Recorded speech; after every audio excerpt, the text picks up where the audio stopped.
अथ श्रीसुन्दरकाण्डः प्रथमः सर्गः। ततो रावणनीतायाः सीतायाः शत्रुकर्षणः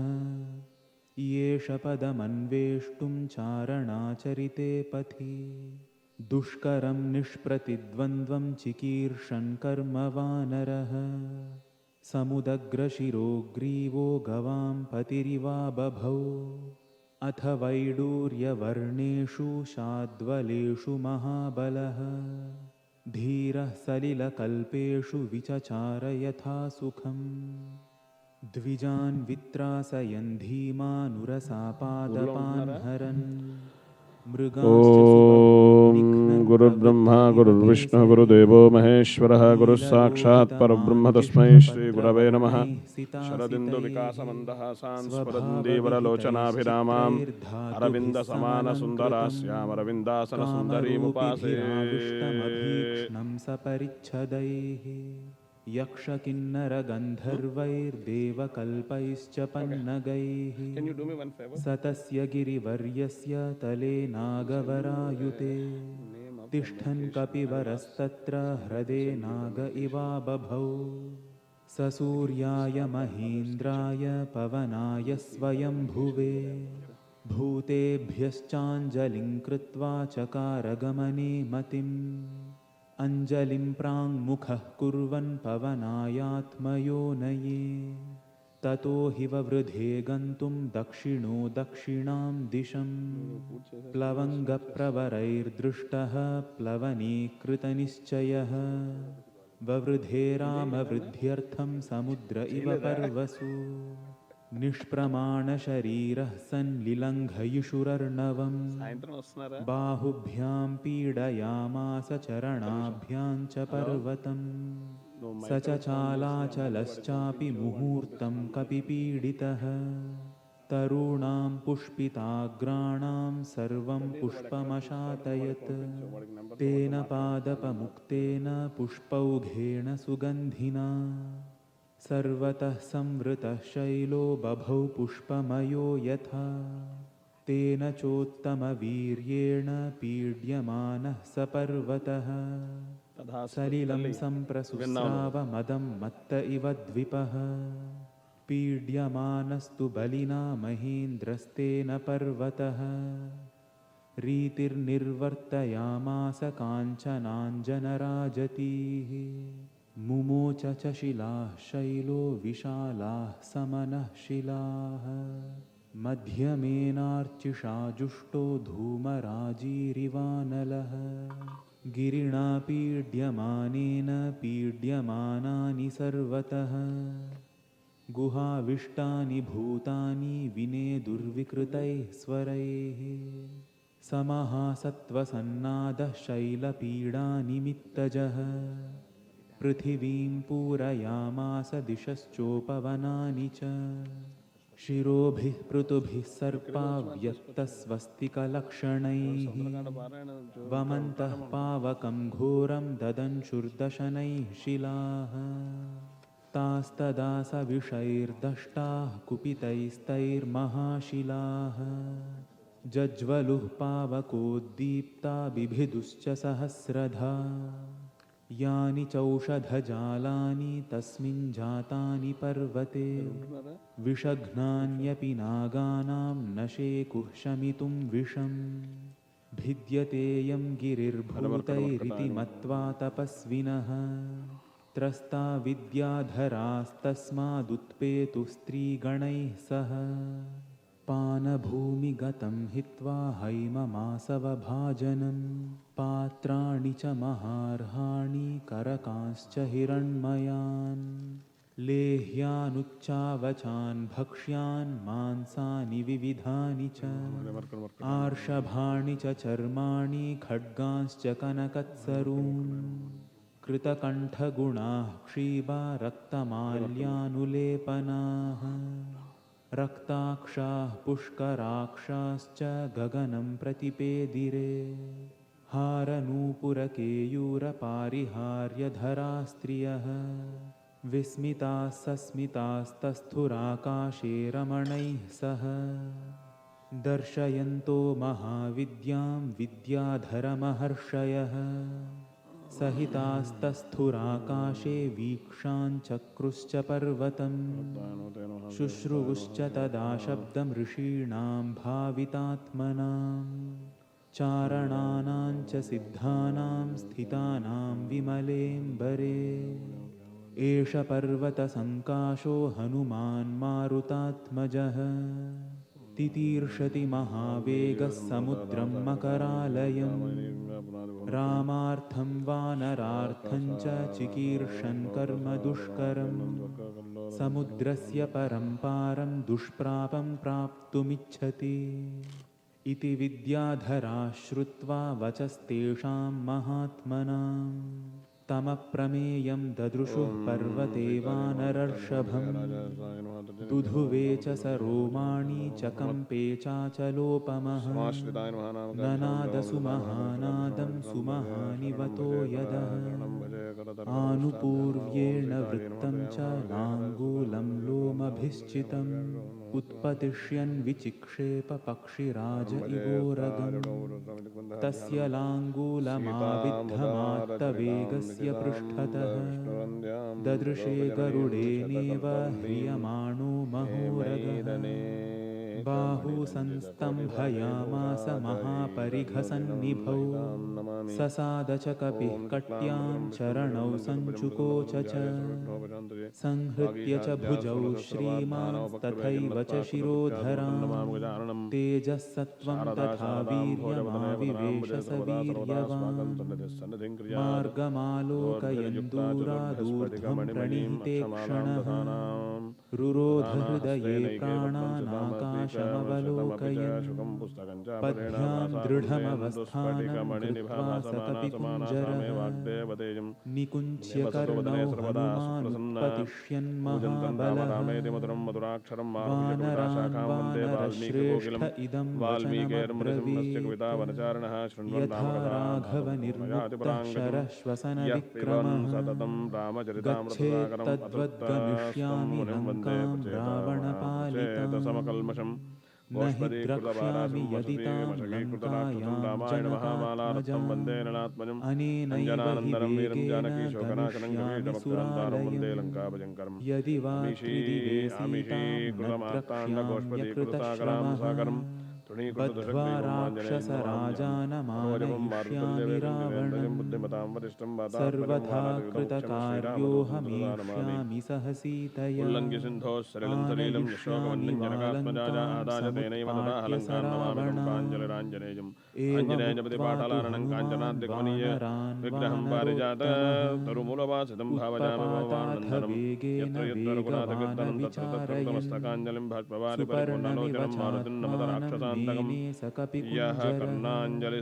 समुत्पतति तस्मिन् स्तूवेगात्तेन गरोहिणः संहृत्य वितपान् सर्वान् समुत्पेतुः समन्ततः समक्तको यष्टिभकान् पादपान् वेगेन तदुपगतसमाससन्धियोगं समामधुरोपनतार्थवाक्यबद्धं रघुवरचरितं मुने प्रणीतं प्रस्थितं दीर्घमध्वानं स्वबन्धुमिव बान्धवाः वेदवेद्ये प्रेपुंसजाते दशरथात्मजे वेदप्राचे दशादासीत् साक्षात् रामायणात्मना श्रीराघवं दशरथात्मजमप्रमेयं सीतापतिं रघुकुलान्मयरत्नदीपम् आजानुबाहुमरविन्ददराजताक्षं रामं निशाचरविनाशकरं नमामि वैदेही सहितं सुरद्रुमतले हैमे महामण्डपे मध्ये पुष्पकमासने मणिमये वीरासने सुस्थितम् अग्रे वाचयति प्रभञ्जनसुते तत्त्वं मुनिभ्यः परं व्याख्यान्तं भरतादिवं भजे श्यामलं वामे भूमिसुता पुनश्च हनुमान् पश्चात् सुमित्रासुतः शत्रुघ्नो भरतस्य पार्श्वदलयो वाव्यादिकोणेषु च सुग्रीवश्च विभीषणस्य युवराट्तारासुतो जाम्बवान् मध्ये नीलसरोजकोमलरुचिं रामं भजे श्यामलं नमोऽस्तु रामाय लक्ष्मणाय देव्यै च तस्यै जनकात्मजायै नमोऽस्तु रुद्रेन्द्रयमानिलेभ्यो नमोऽस्तु चन्द्रात्मपुरस्करेभ्यः रामं रामानुजं सीतां भरतं भरतानुजं सुग्रीवं वायुसूनं च प्रणमामि पुनः पुनः ॐ पुनः पुनः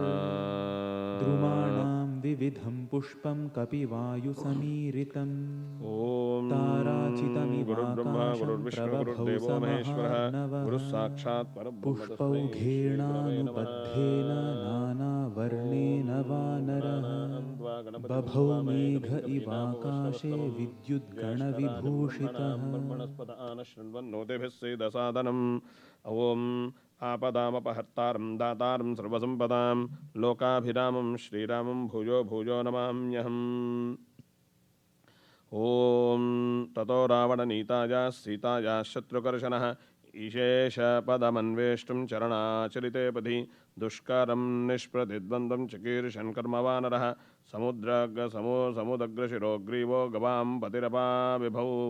ಅಧ ವೈಢೂರ್ಯವರ್ಣೇಷು ಶಾದ್ವಲೇಷು ಮಹಾಬಲಃ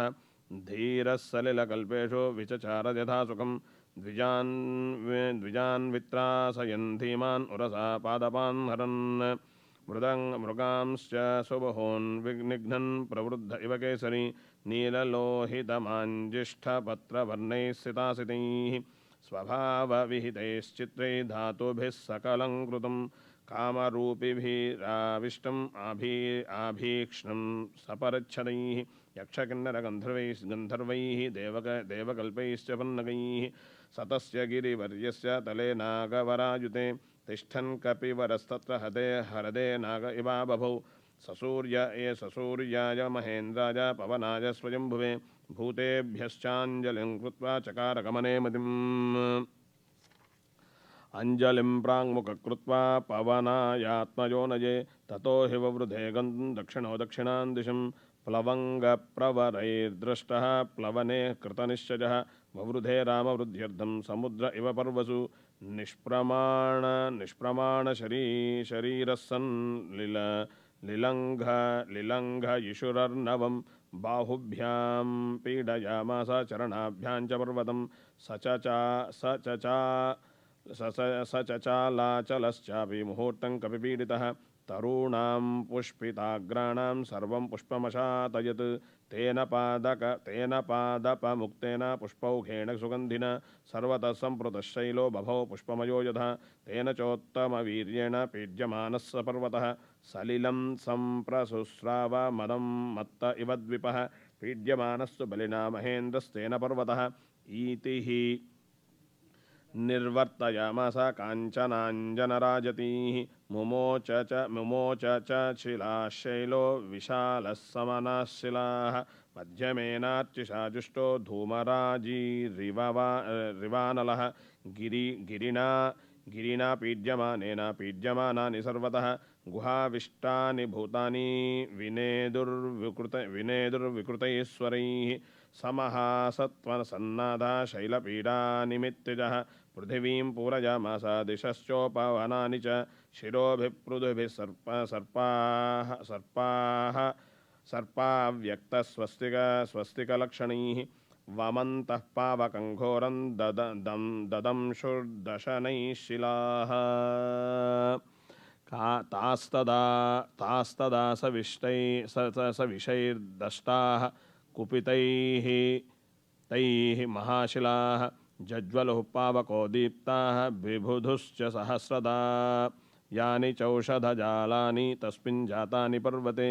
ವಿಷಘ್ನ್ಯಾನ್ಯಪಿ ಗನಾಗಾನಾನ್ ನಕೇಷು ಸಮಿತುಂ ವಿಷಂ ವಿದ್ಯತೆ ಯಂಗಿರಿರ್ಭೂತೈ ಇತಿ ಮತ್ವಾ ತಪಸ್ವಿನಃ ತ್ರಸ್ತಾ ವಿದ್ಯಾಧರಾಸ್ತಸ್ಮಾತ್ ಉತ್ಪೇತುಃ ಸ್ತ್ರೀಗಣೈಃ ಸಹ ಪಾನಭೂಮಿಗತಂ ಹಿತ್ವಾ ಹೈಮಮಾಸವಭಾಷ ಭಾಜನಂ ಪಾತ್ರಾಣಿ ಚ ಮಹಾರ್ಹಾಣಿ ಕರಕಾಂಶ್ಚ ಹಿರಣ್ಮಯಾನ್ ಲೇಹ್ಯಾನುಚ್ಚಾವಚಾನ್ ಭಕ್ಷ್ಯಾನ್ ಮಾಂಸಾನಿ ವಿವಿಧಾನಿ ಚ ಆರ್ಷಭಾಣಿ ಚ ಚರ್ಮಾಣಿ ಖಡ್ಗಾಂಶ್ಚ ಕನಕತ್ಸರೂನ್ ಕೃತಕಂಠಗುಣಾಕ್ಷೀವಾ ರಕ್ತಮಾಲ್ಯಾನುಲೇಪನಾಃ ರಕ್ತಾಕ್ಷಾ ಪುಷ್ಕರಾಕ್ಷಾಶ್ಚ ಗಗನಂ ಪ್ರತಿಪೇದಿರೆ ಹಾರನೂಪುರಕೇಯೂರ ಪಾರಿಹಾರ್ಯಧರಾ ಸ್ತ್ರಿಯಃ ವಿಸ್ಮಿತಾಸ್ತಸ್ಥು ಆಕಾಶೇ ರಮಣೈಃ ಸಹ ದರ್ಶಯಂತೋ ಮಹಾವಿದ್ಯಾಂ ವಿದ್ಯಾಧರಮಹರ್ಷಯಃ ಸಹಿತಾಸ್ತಸ್ಥುರಾಕಾಶೇ ವೀಕ್ಷ್ಯಾಂಚಕ್ರುಶ್ಚ ಪರ್ವತಂ ಶತ್ರುವುಶ್ಚ ತಥಾ ಶಬ್ದಂ ಋಷೀಣಾಂ ಭಾವಿತಾತ್ಮನಾಂ चारणानां च सिद्धानां स्थितानां विमलेऽम्बरे एष पर्वतसङ्काशो हनुमान् मारुतात्मजः तितीर्षति महावेगः समुद्रम् अकरालयम् न रामार्धं वानरार्धं च चिकीर्षन् कर्म दुष्करं समुद्रस्य परं पारं दुष्प्रापं प्राप्तुमिच्छति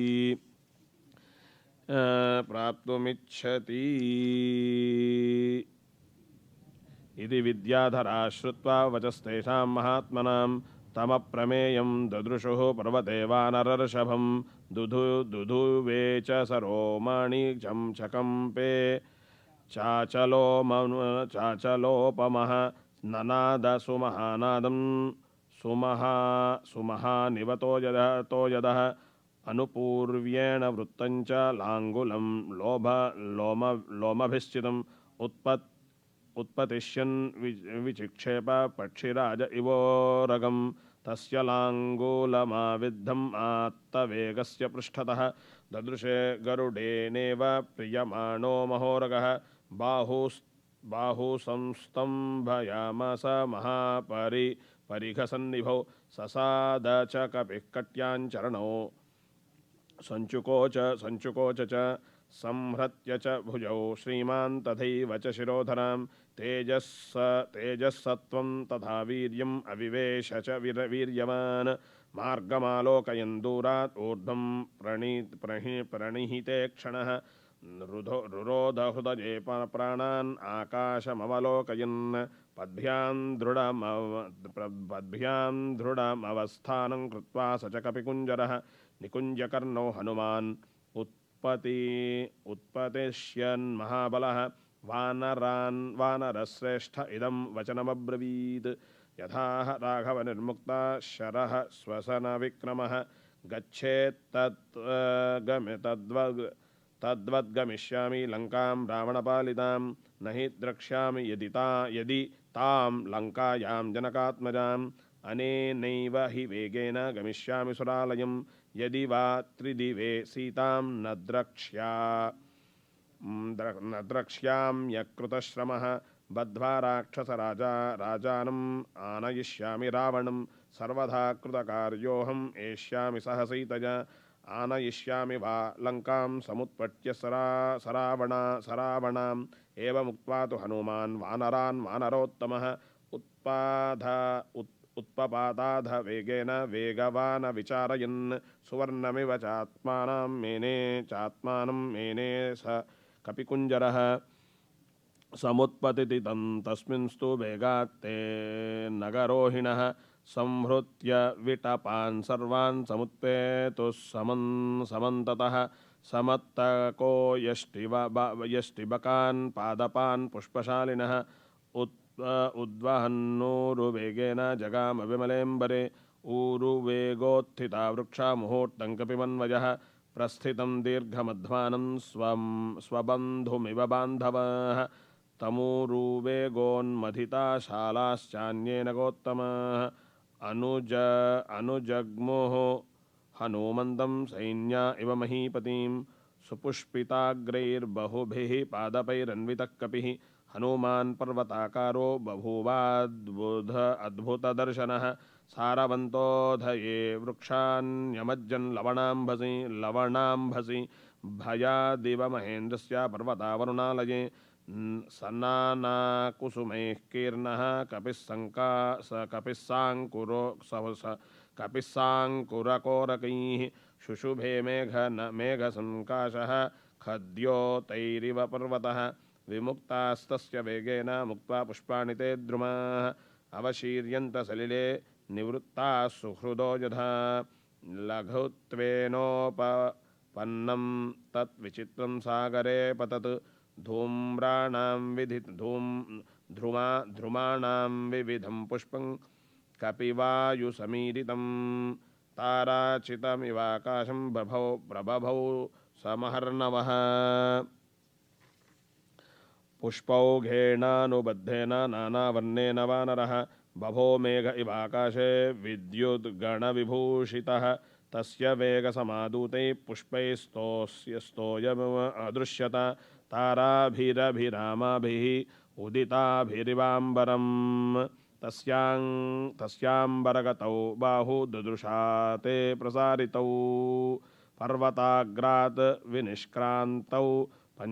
पञ्चास्याविव पन्नगौ पिबन्निव बभौ चापि सोर्मिमालं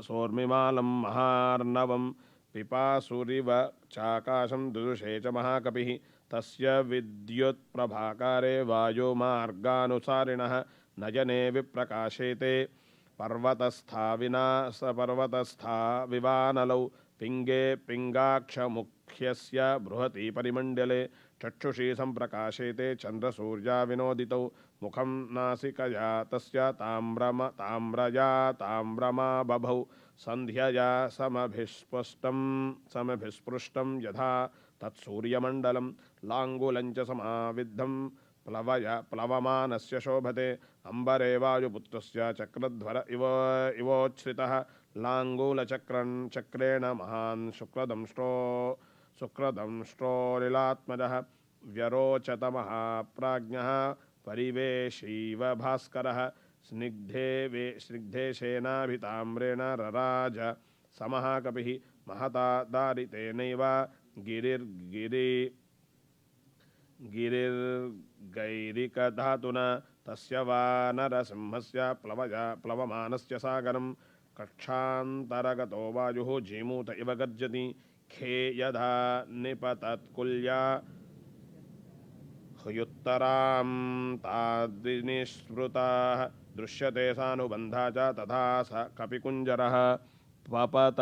पपत्पतङ्गसङ्कासो व्यायतः शुशुभे कपिः प्रवृद्ध इव मातङ्गः कक्ष्यया बध्यमानया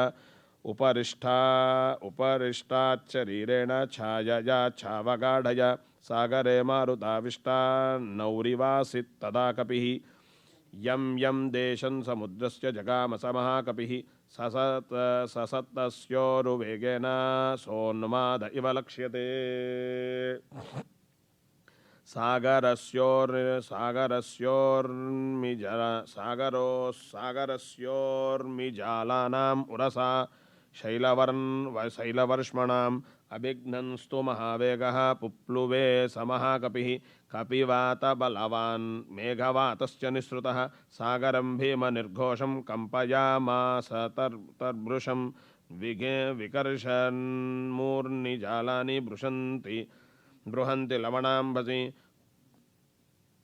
पुप्लवे कपिशार्दूलो विकिरन्निवरोदसि मेरुमन्दरसङ्काशात् उद्धतान् समहार्णवे अतिक्रामन्महावेगः तरङ्गान् गणयन्निव तस्य वेगसमुद्धोतं जलं सजलदं तदा अम्बरस्थं बिभ्राज शारदाभ्रमिवाततं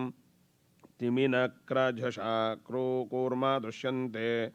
विवृतास्तदा वस्त्रापकर्षणेनैव शरीराणि शरीराणां प्लवमानं समीक्ष्याध भुजङ्गाः सागरालयाः व्योम्नितं कपिशार्दूलं सुवर्ण इति मे निरे 10 योजनविस्तीर्णा 30 योजनमायता छाया वानरसिंहस्य जले चारुतरा भवतु श्वेताभ्रघनराजीव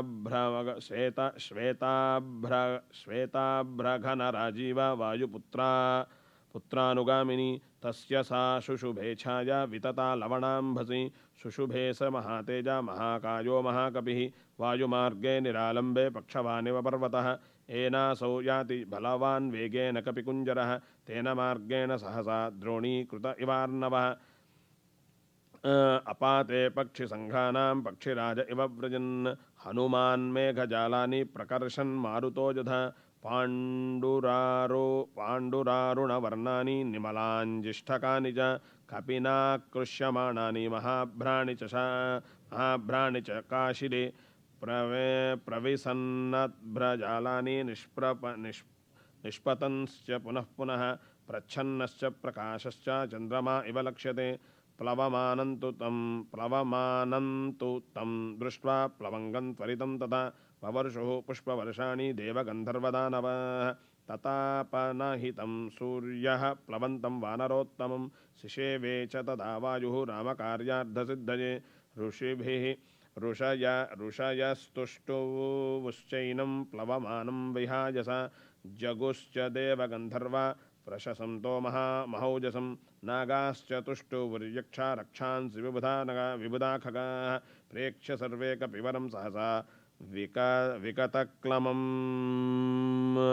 तस्मिन् प्लवगशार्दूले प्लवमाने हनूमति इवाक्षकुलमानार्धि चिन्तयामास सागरः साहाह्यं वानरेन्द्रस्य यदि नाहं यदि नाहं हनूमतः करिष्यामि भविष्यामि सर्ववाच्यो विवक्षताम् अहमिक्ष्वाकुनाथेन सगरेण विवर्धतः इक्ष्वाकुसचिवश्चायं नावसीदितुमर्हति तथा मया विधातव्यं विश्रमेत यथा कपिः शेषञ्च मयि विश्रान्तः सुखेनातितरिष्यति इति कृत्वा मतिं साध्वीं समुद्रश्चन्नमंभसि हिरण्यनाभं मैनाकम् उवाच गिरिसत्तमं त्वमिहासुरसङ्घानां पातालतलवासिनां देवराज्ञा गिरिश्रेष्ठा परिघः सन्निवेशितः त्वमेषां जातवीर्याणां पुनरेवोत्पतिष्यतां पातालस्य प्रमेयस्याद्वारमावृत्य तिष्ठति तिर्यगोर्ध्वमधश्चैव शक्तिस्ते शैलवर्धितुं तस्मान् सञ्चोदयामि त्वाम् उत्तिष्ठ गिरिसत्तम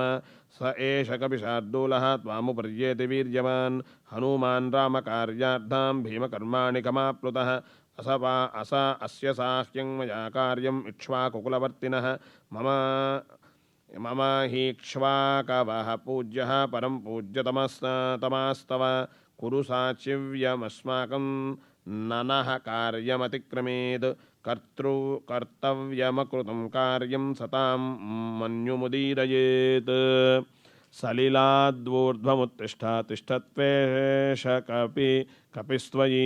अस्माकमधितिश्चैव पूजश्च प्लवतां वरः चामीकरमहानाभा देवगन्धर्वसेविता हनूमांस्त्वयि विश्रान्ता ततः शेषं गमिष्यति स एष कपिशार्दूला त्वामुपर्येति वीर्यवान् काकुत्स्थस्यान्नृशंस्यं च मैथिल्याश्च विवासनं श्रमं च प्लवगेन्द्रस्य समीक्षोत्थातुमर्हसि हिरण्यनाभो मैनाको निशम्य लवणाम्भसः उत्पातजलात्तूर्णं महाद्रुमलतायुतः ससागरजलिं भित्त्वा बभूवाभ्युत्थितस्तदा यथा जलधरं भित्त्वा दीप्तरश्मिर्दिवाकरः स महात्मा मुहूर्तेन पर्वतः सलिलावृतः दर्शयामास शृङ्गाणि सागरेण नियोजितः शातकुम्भनिभैः शृङ्गैः सकिन्नरमहोरगैः आदित्योदयसङ्काशैः अलिभेद्भिर्वाम्बरं तत्तजाम्बूनदैः शृङ्गैः पर्वतस्य समुत्थितैः आकाशं शस्त्रसङ्काशम् अभवत् काञ्चनप्रभं जातरूपमयैः शृङ्गैः भ्राजमानैः स्वयं प्रभैः आदित्यशतसङ्कासः सोभवद्गिरिसत्तमः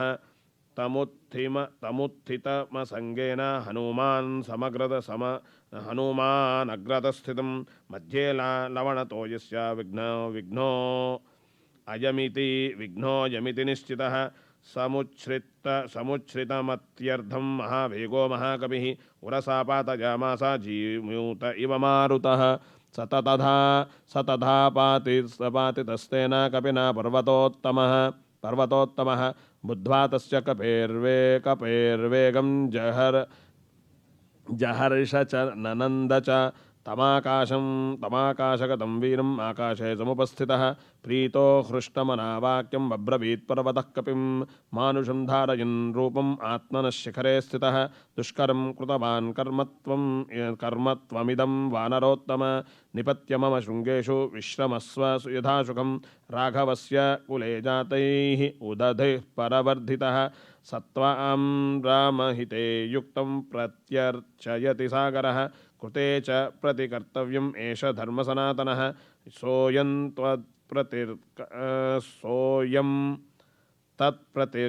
तत्प्रतिकारार्थी त्वत्तः सम्मानमर्हति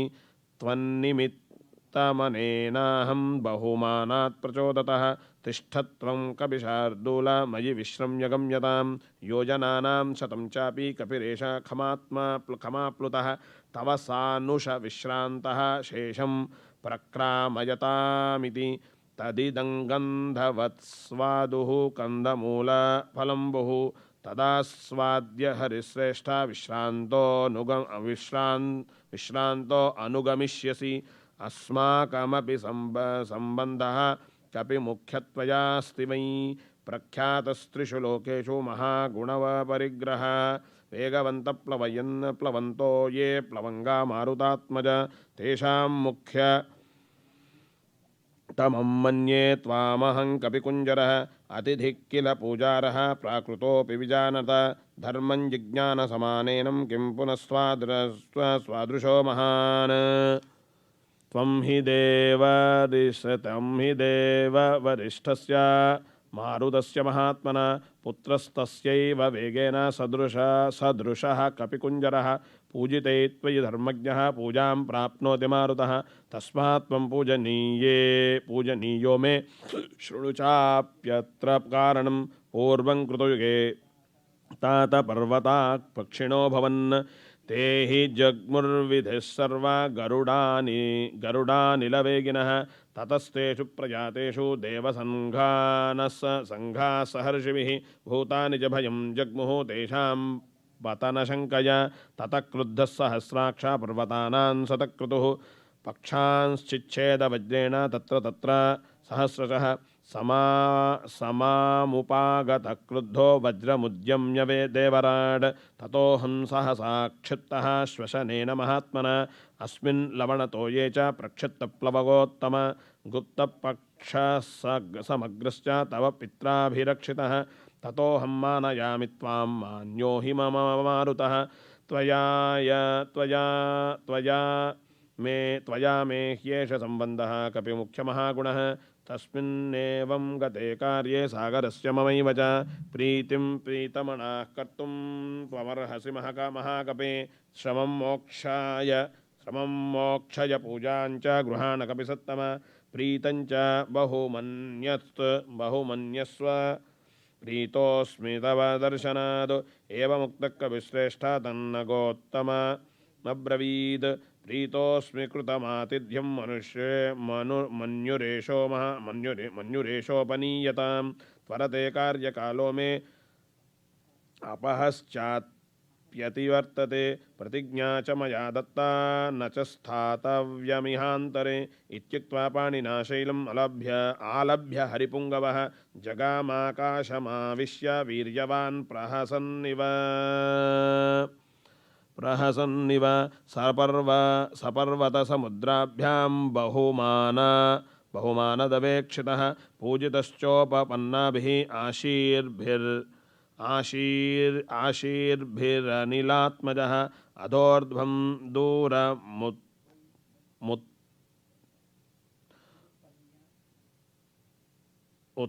उत्प्लुत्य हित्वा शैलमहार्णवौ पितुः पन्धानमास्थाय जगाम विमलेम्बरे भूयश्चोर्ध्वं गतिं प्राप्य गिरिं तमवलोकयन् वायुसूनुर्निरालम्बे जगाम विमलेम्बरे तद्विदीयं हनुमतो दृष्ट्वा कर्मसु दुष्करं सुराः सर्वे सिद्धाश्च महर्षयः देवताश्चाभवन् हृष्टाः तत्र स्थास्तस्य कर्मण काञ्चनस्य सुनाभस्य सहस्राक्षस्य वासवः उवाच वचनं धीमान् परितोषात् परितोषात् सगद्गदं सुनाभं पर्वतं श्रेष्ठं स्वयमेव सचीपतिः हिरण्यनाभशैलेन्द्रपरितुष्टोऽस्मि ते भृशम् अभयन्ते प्रयच्छामि तिष्ठ सौम्य यथाशुकं साह्यं कृतं ते सुमहः द्विक्रान्तस्य हनुमतः क्रमतो योजनशतं निर्भयस्य भये सती रामस्यैष हि दूत्येन याति दाशरथेर्हरिः सत्क्रियां कुर्वतास्तस्य तोषितोऽस्मि दृढं त्वया ततः प्रहर्षमगमतो विपुलं पर्वतोत्तमः देवतानां पतिं दृष्ट्वा परितुष्टं शतक्रतुं स वै दत्तवरश्शेलो बभूवा स्थितस्तदा हनूमांश्च मुहूर्तेन व्यतिचक्रामसागरं ततो देवाः स गन्धर्वा सिद्धाश्चपः महर्षयः अब्रुवन् सूर्यसङ्काशं सुरसां नागमातुरम् अयं वातात्मजः श्रीमान् प्लवन्ते सागरोपरि हनुमान्नाम तस्य त्वं मुहूर्तं विघ्नमाचर राक्षसन् रूपमास्थाय सुघोरं स्पर्वतोपमं दंष्ट्राकराळं पिङ्गाक्षं वक्त्रं कृत्वा नभस्सवं बलमिच्छामहे ज्ञातुं भूयश्चास्य पराक्रमं त्वां विजेष्यत्युपायेन विषादं वा गमिष्यति एवमुक्त्वा तु सा देवी देवतैरभिसत्कृता समुद्रमध्ये सुरसा बिभ्रति राक्षसं वपुः विकृतं च विरूपं च सर्वस्य च भयापहं प्लवमानं हनुमन्तम् आवृत्ये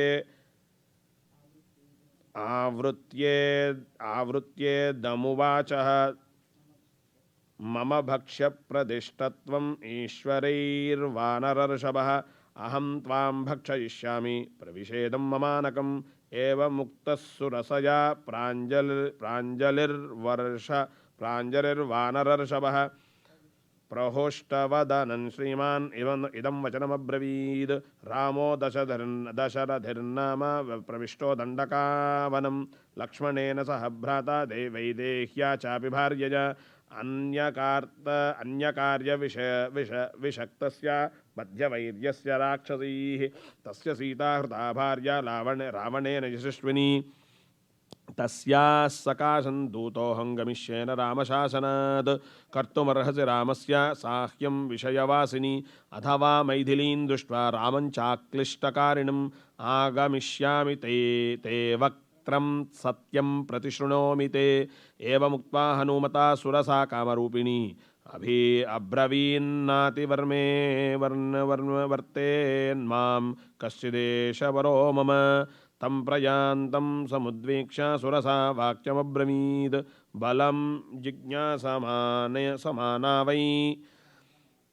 नागमाता हनुमतः प्रविश्य वदने मेद्य गन्तव्यं वानरोत्तम वर एष पुरा दत्तो मम दात्रेति सत्वर व्यादया विपुलं वक्तुं स्थिता सा मारुते पुनः एवमुक्तः सुरसया क्रुद्धो वानरपुङ्गवः अब्रवीत् कुरु वै वक्त्रं येन मां विषहिष्यसे इत्युक्त्वा सुरसां क्रुद्धो दशयोजनमायतः दशयोजनविस्तारो बभूव हनुमान् सदा तन्दुष्ट्वा मेघसङ्काशं दशयोजनमायुतं चकार सुरसा चास्यं 20 योजनमायुधं हनुमांस्तुस्ततः क्रुद्धः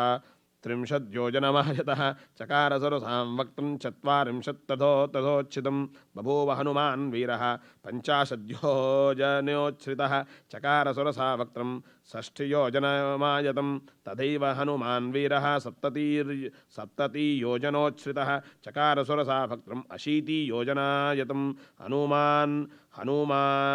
हनुमानचल प्रख्यो 90 योजनोच्छ्रितः चकार सुरसा भक्तं 100 योजनमायतं तद्दृष्ट्वा व्यादितं त्वास्यं वायुपुत्रः सुबुद्धिमान्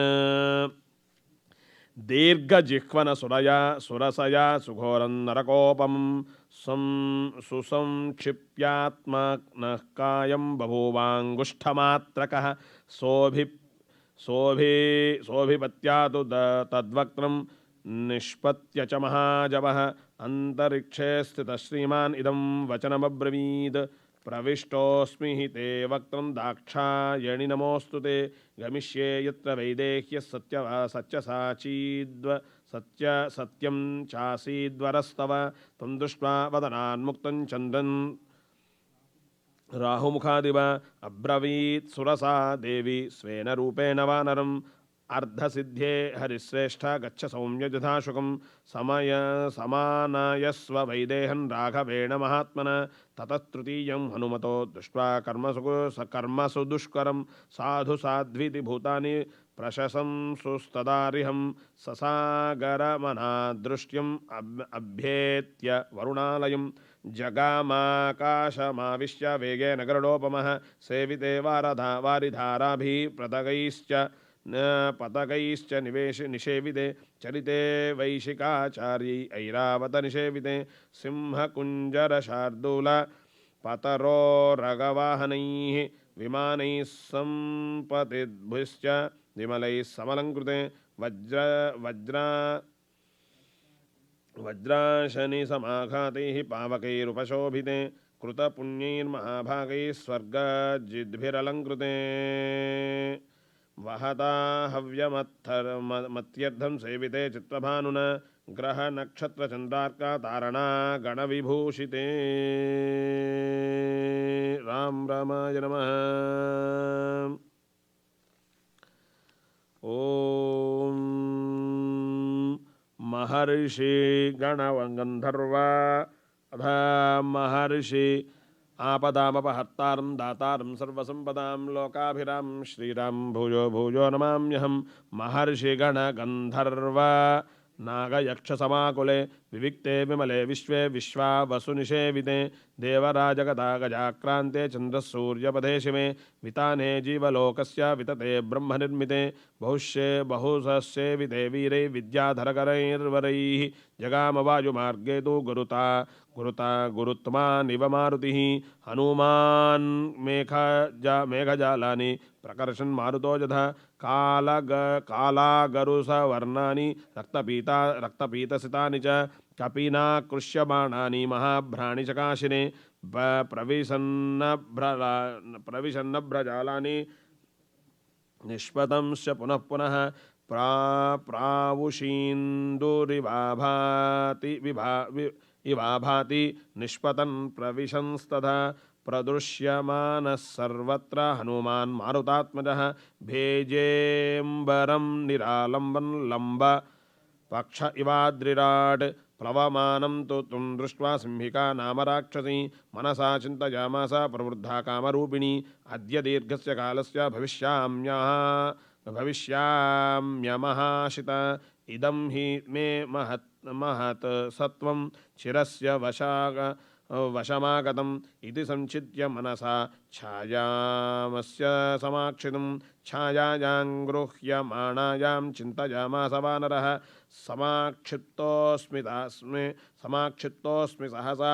पङ्गुकृतपराक्रमः प्रतिलोमेन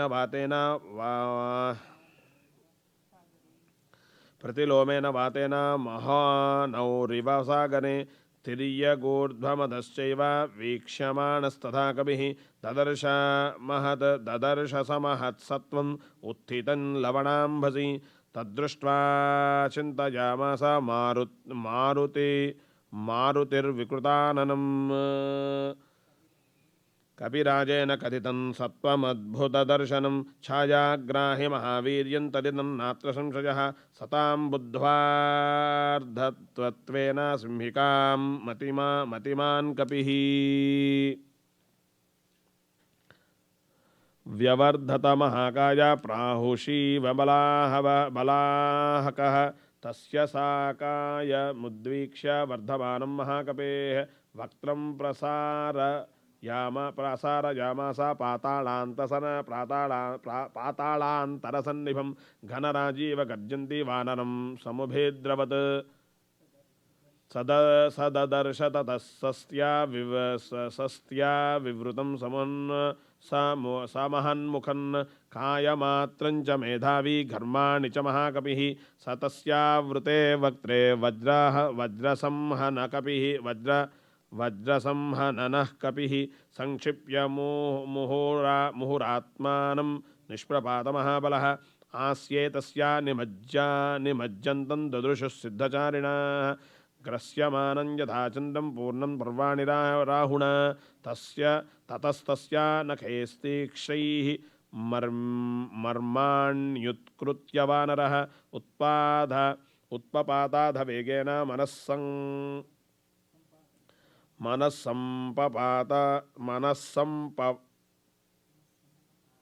मनस्सम्पात विक्रमः तां तु दृष्ट्वा च धृत्या च दाक्षिण्येन विपात्य च स कपिप्रवरो वेगाद् ववृधे पुनरात्मवान् सहृतहृत् सा हनुमता पपात विधुराम्बसि स्वयंभुवेनैव हनुमान् सृष्ट्यस्तस्या निपातने तां हतां वानरेणाशुः पतितां वीक्ष्य सिंहिकां भूतान्याकाशचारिणी तमूचुः प्लवगोत्तमं भीममद्य कृतं कर्म महत्सत्वं त्वया हतं साधयार्धमभिप्रेतम् अरिष्टं प्लवताम्बर यस्य स्वेतानि चत्वारि वानरेन्द्रजधा तव धृतिर्दृष्टिर्मतिर्द्राक्ष्यं स्वकर्मसु सदी न सीदति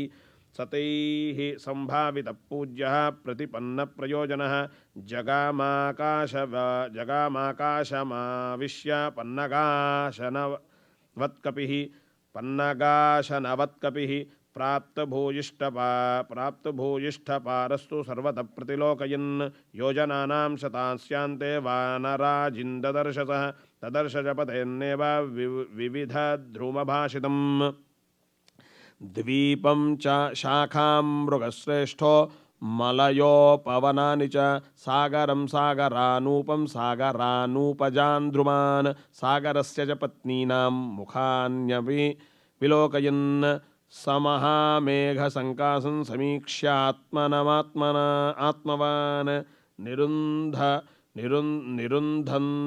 निरुन्धन्तमिवाकाशं चकारमतिमान्मतिं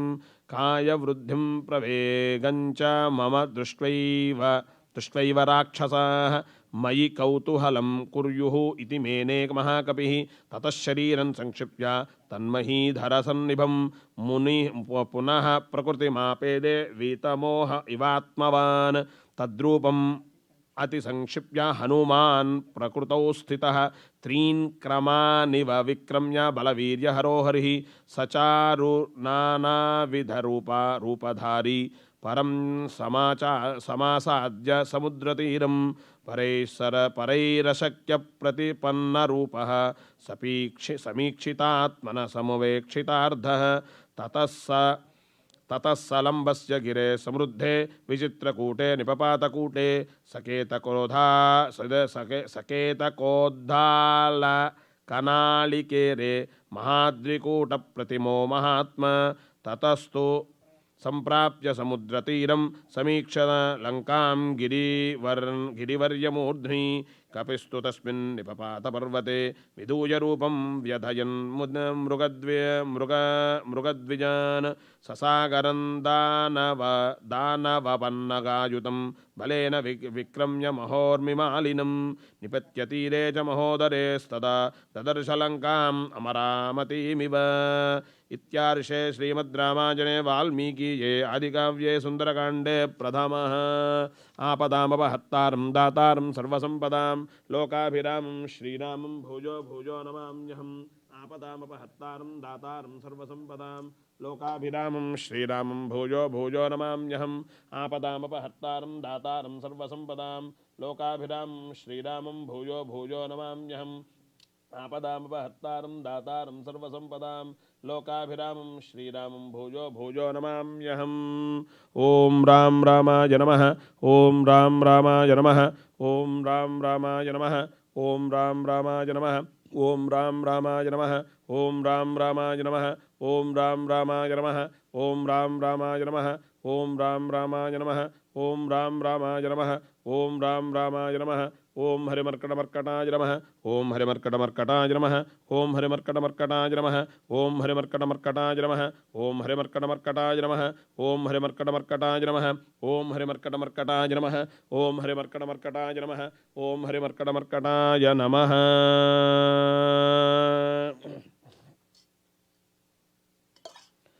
ಓಂ ಸಸಾಗರಮನಾದೃಶ್ಯಂ ಅತಿಕ್ರಮ್ಯ ಮಹಾಬಲಃ ತ್ರಿಕೂಟಶಿಖರೆ ಲಂಕಾಂ ಸ್ಥಿತಾಂ ಸ್ವಸ್ಥೋ ದದರ್ಶಃ ತತಃ ಪಾದಪಮುಕ್ತೇನ ಪುಷ್ಪವರ್ಷೇಣ ವೀರ್ಯವಾನ್ ಅಭಿವೃಷ್ಟಸ್ಥಿತಸ್ತತ್ರ ಬಭೌ ಪುಷ್ಪಮಯೋ ಯಥಾ ಯೋಜನಾನಾಂ ಶತಂ ಶ್ರೀಮಾನ್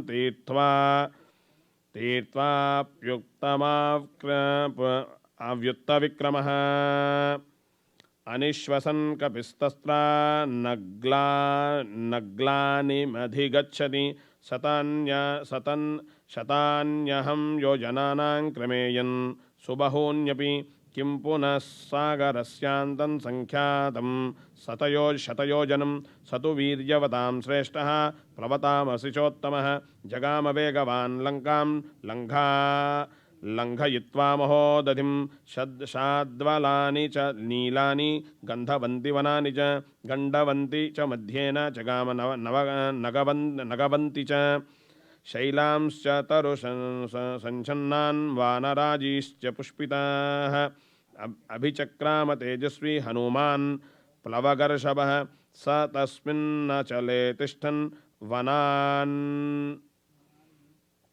ವನಾನ್ಯುಪವನಾನಿ ಚ ಸನಗಾಗ್ರೆ ಚ ತಾಂ ಲಂಕಾಂ ದದರ್ಶ ಪವನಾತ್ಮಜಃ ಸರಳಾನ್ ಕರ್ಣಿಕಾರಾಂಶ್ಚ ಖರ್ಜೂರಾಂಶ್ಚ ಸುಪುಷ್ಪಿತಾನ್ ಪ್ರಿಯಾಳಾನ್ ಮುಚುಳಿಂದಾಂಶ್ಚ ಕುಟಜಾನ್ ಕೇತಕಾನಪಿ ಪ್ರಿಯಂಗೂನ್ ಗಂಧಪೂರ್ಣಾಂಶ್ಚ ನೀಪಾನ್ ಸಪ್ತಶ್ಚಂದ ಸದಾಂತ ಸದಾ ಅಸನಾನ್ ಕೋವಿದಾರಾಂಶ್ಚ ಕರವೀರಾಂಶ್ಚ ಪುಷ್ಪಿತಾನ್ ಪುಷ್ಪಭಾರನಿಬದ್ಧಾಂಶ್ಚ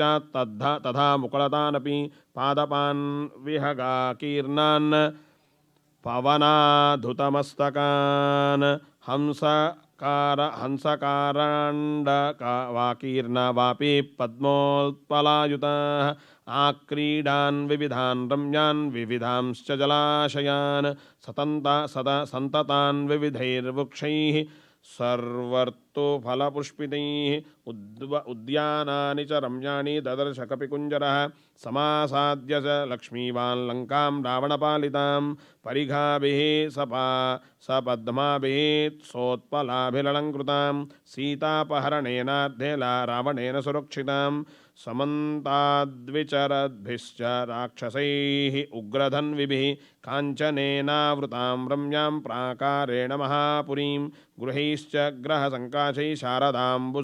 ಶಾರದಾಂಬುದಸನ್ನಿಭೈಃ ಪಾಂಡುರಾಭಿಃ ಪ್ರತೋಳಿಭಿಃ ಉಚ್ಚಾಭಿಃ ಅಭಿಸಂವೃತಾಂ ಅಟ್ಟಾಳಕಶತಾಕೀರ್ಣಾಂ ಪತಾಕಾಧ್ವಜಶೋಭಿತಾಂ ತೋರಣೈಃ ಕಾಂಚನೈರ್ದಿವ್ಯೈಃ ಲತಾಪಂಕ್ತಿವಿಚಿತ್ರಿತೈಃ ದದರ್ಶ ಹನುಮಾನ್ ಲಂಕಾನ್ ದಿವಿ ದೇವಪುರೀಂ ಯದಾ ಗಿರಿಮೂರ್ಧ್ನಿಸ್ಥಿತಾಂ ಲಂಕಾಂ ಪಾಂಡುರೈರ್ಭವನೈಃ ಶುಭೈಃ ದದರ್ಶ ಕಪಿಶ್ರೇಷ್ಠಃ ಪುರಮಾಕಾಶಗಂ ಯಥಾ ಪಾಲಿತಾಂ ರಾಕ್ಷಸೇಂದ್ರಾಣಾಂ ನಿರ್ಮಿತಾಂ ವಿಶ್ವಕರ್ಮಣ ಪ್ಲವಮಾನಾಮಿವಾಕಾಶೇ ದದರ್ಶ ಹನುಮಾನ್ ಪುರೀಂ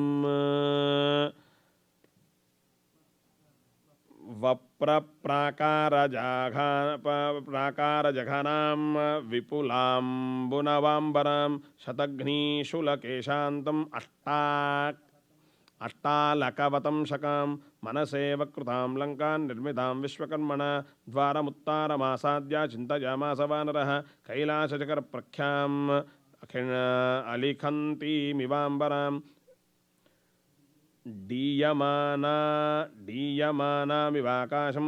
श्रितैः भवनोत्तमैः सम्पूर्णां राक्षसैर्घोरैः नागैर्भोगवतीमिव अचिन्त्यां सुकृतां स्पष्टां कुबेराद्युषिताम्बुर दंष्ट्रिभिर्बहुभिः शूरैः शूलपट्टिसपाणिभिः रक्षितां राक्षसैर्घोरैः गुहमाशी विषेरिव तस्याश्च महतीं गुप्तिं सागरञ्च निरीक्ष्य सः रावणञ्च रिपुं घोरं चिन्तयामास वानरः आगत्यपीह हरयो भविष्यन्ति निरर्धकाः न हि युद्धेन वैलङ्काशक्यां जेतुं सुरैरपि इमां तु विषमां दुर्गां लङ्कां रावणपालितां प्राप्यापि स महाबाहुः किं करिष्यति राघवः अवकाशो न सान्त्वस्य राक्षसेष्वभिगम्यते न दानस्य न भेदस्य नैव युद्धस्य दृश्यते चातुर्नामेव हि गतिः वानराणां महात्मनां वालिपुत्रस्य नीलस्य मम राज्ञस्य धीमतः यावज्जानामि वैदेहीं यदि जीवति वा न वा तत्रैव चिन्तयिष्यामि दृष्ट्वा तां जनकात्मजां ततः स चिन्तयामास मुहूर्तं कपिकुञ्जरः गिरिशृङ्गे स्थितस्तस्मिन् रामस्याभ्युपयेरुतः अनेन रूपेण मया न शक्या रक्षसां पुरी प्रवेष्टुं राक्षसैर्गुप्ताः क्रूरैर्बलसमन्वितैः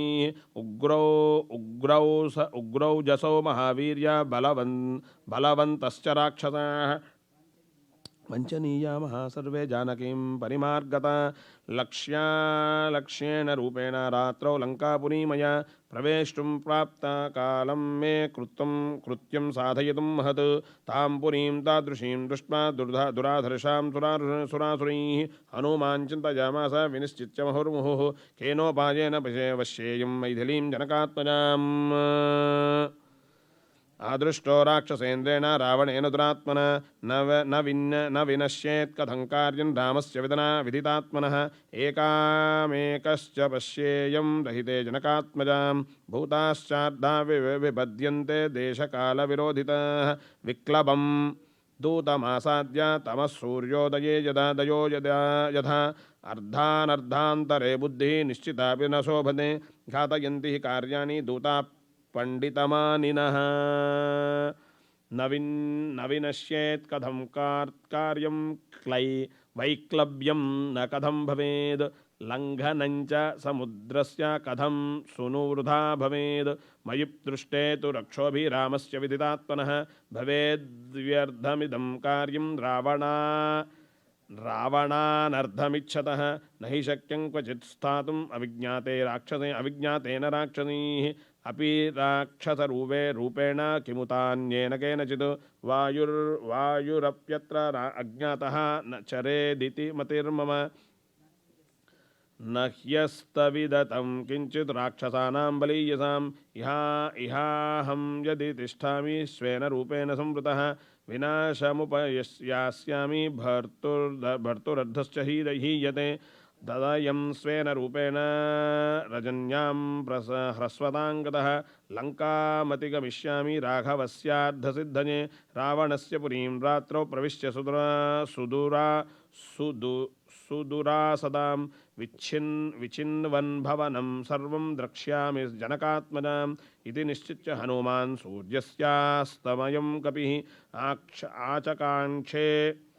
तदा वीरो वैदेह्यदर्शनोत्सुकः सूर्ये चास्तङ्गते रात्रौ देहं संक्षिप्य मारुतिः वृषदंशकमात्रः सन् बभूवाद्भुतदर्शनः प्रदोषकाले हनुमान् पूर्णमुत्सृत्य वीर्यवान् प्रवेशं पुरीं रम्यां शुभेभक्तमहापथां प्रसादमालावितरां स्तम्भैः काञ्चनराजनैः शातकुम्भमयोर्जालैः गन्धर्व नगरोपमां सप्तभौमाष्टभौमैश्च सदर्शमहीपुरीं तलैः स्फटिकसङ्कीर्णे कार्तस्वरविभूषितैः वैढूर्यमणिचित्रैश्च मुक्ताजालविभूषितैः तलैः शुशुभिरेत अదే కదా तलैः शुशुभिरेतानि भवन्नान्यत्र राक्षसां काञ्चनानि च चित्राणि तोरणानि च रक्षसां लङ्कामुद्योतयामासुः सर्वतः समलङ्कृताम् अचिन्त्यमद्भुताकारां दृष्ट्वा लङ्कां महाकविः आसीनद्विषण्णो हृष्टश्च वैदेह्यदर्शनोत्सकः सपाण्डुरोद्विद्धविमानमालिनीं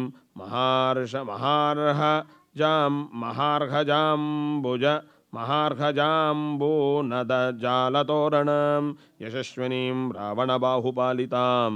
क्षपाचरैः भीमबलैः समावृतां चन्द्रोऽपि सा चित्यमिवास्य कुर्वन् तारागणैर्मध्यगतो विराजन्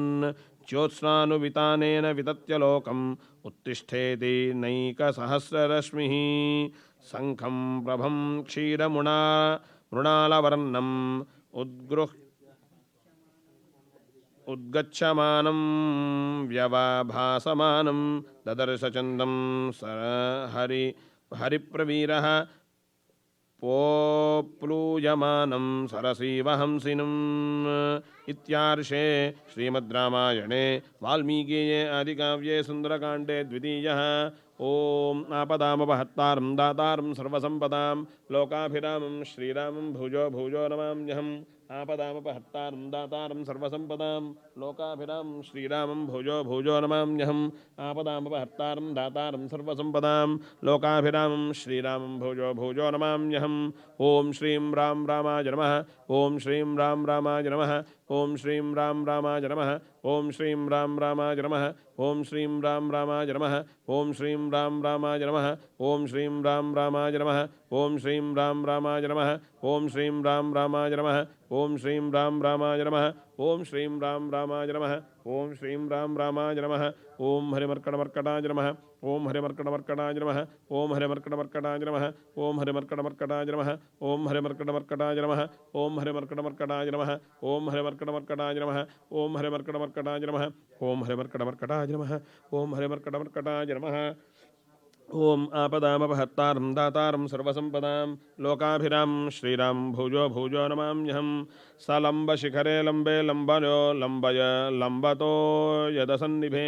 सत्त्वमास्थाय मेधावी हनुमान् मारुतात्मजः निशिलङ्कां महासत्त्वो विवेश कपिकुञ्जरः रम्यकाननतोयाढ्यां पुरीं रावणपालितां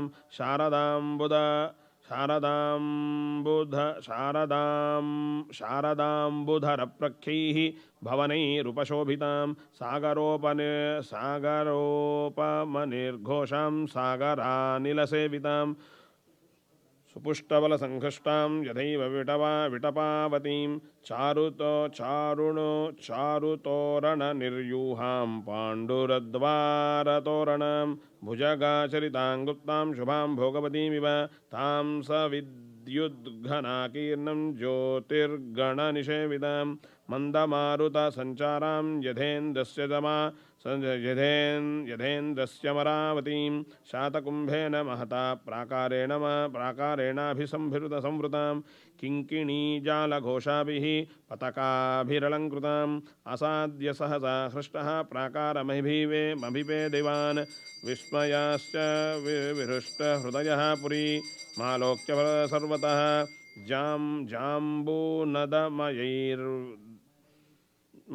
जाम्बूनदमयैर्द्वारैः वैढूर्यकृतवेदिकैः वज्रस्फटिकमुक्ताभिः मणिकुट्टिमभूषितैः तत्तहाटकनिर्यूहैः राजतामलपाण्डुरैः वैढूर्यकृतसोपानैः स्फटिकान्तरपांशुभिः चारुसञ्जवनोपेतैः खमिवोत्पतितैः शुभैः क्रौञ्चबर्हणसङ्घुष्टैः राजहंसनिषेवितैः तुर्याभरणनिर्घोषैः सर्वतः प्रतिनादितां वस्वोकसाराप्रतिमां त्वां वीक्ष्य नगरीं ततः खमीवोत्पतितां लङ्कां जहर्ष हनुमान् कपिः तां समीक्ष्य पुरीं रम्यां राक्षसाधिपतेः शुभां अनुत्तमां बुद्धियुतां चिन्तयामास वीर्यवान् नेयमन्येन नगरी शक्या दर्शयितुं बलाद् रक्षिता रावणबलैः उद्यता युधदारिभिः कुमुदाङ्गदयोर्वापि सुषेण्यस्य महाकपेः प्रसिद्धेयं भवेद् भूमिः मैन्दद्विविधयोरपि विवस्वतस्तनूजस्य हरेश्च कृशपर्वणः वृक्षस्य केतमालस्य मम चैव गतिर्भवेद् समीक्षस्य तु महाबाहो राघवस्य पराक्रमं लक्ष्मणस्य च विक्रान्तम् अभवत् प्रीतिमान् कपिः तां रत्नावसोपेतां कोष्ठागारावतंसकां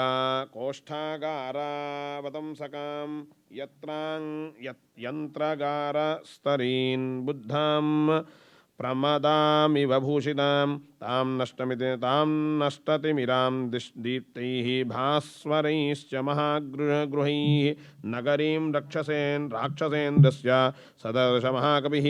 अथ साहरिशार्दूलं प्रविशन्तु महाबलं नगरी स्वेन रूपेण ददर्श पवनात्मजां सा तं हरिवरं दृष्ट्वा लङ्कां रावणपालिता स्वयमेवोत्थिता तत्र विकृता न दर्शना पुरस्तात् कपिवर्यस्य वायुसूनो रतिष्ठिता मुञ्चमाना महानादम् अब्रवीत् पवनात्मजं कस्त्वं च कार्येण इह प्राप्तो वनालयः कथयस्वेह यत्तत्त्वं यावत् प्राणधरन्तिके न शक्यं खल्वियं लङ्कां प्रवेष्टुं वानरत्वज रक्षिता रावणबलैः अभिगुप्ता समन्ततः अथ तामब्रवीद्वीरो हनुमान् अग्रसस्थितां कथयिष्यामि ते तत्त्वं यन्मां त्वं परिपृच्छसि का त्वं विरूपनयना पुरुद्वारेव तिष्ठति किमर्थं चापि मां रुद्ध्वा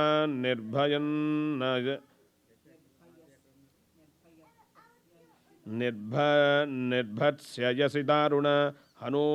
हनुमद्वचनं श्रुत्वा लङ्का सा कामरूपिणी उवाच वचनं कृत्वा वरुषं वदनात्मजम् अहं राक्षसराजस्य रावणस्य महात्मनः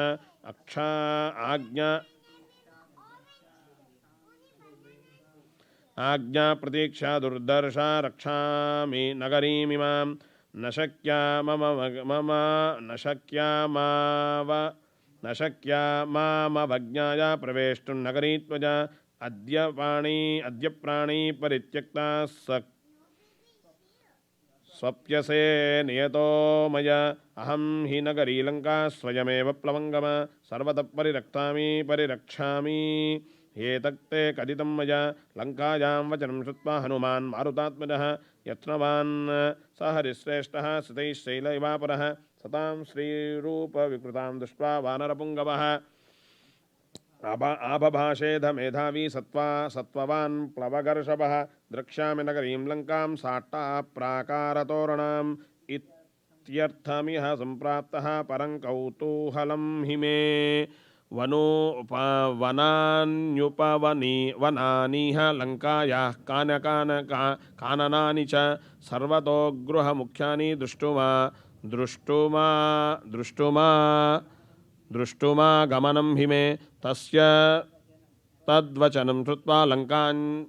सा कामरूपिणी भूय एव पुनर्वाक्यं बभूषे पुरुषाक्षरम्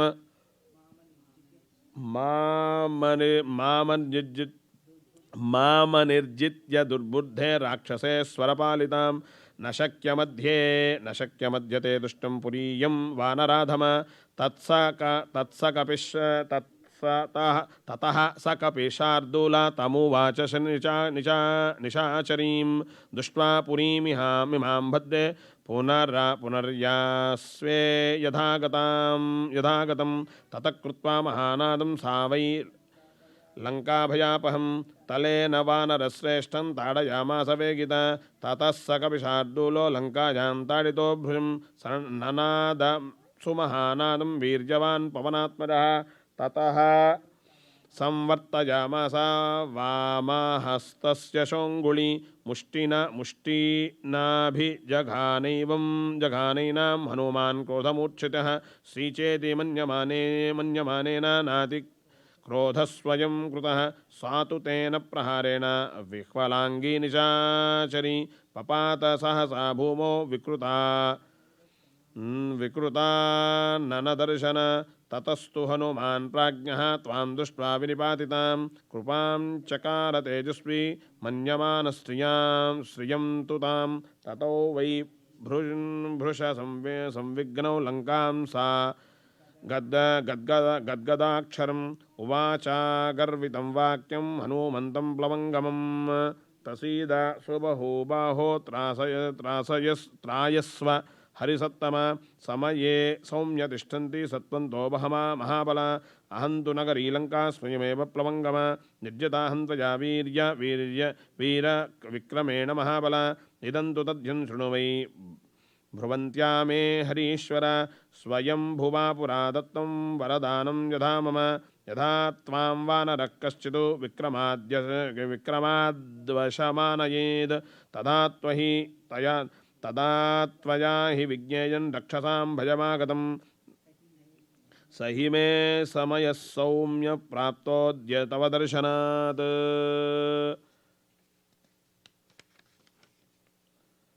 स्वयं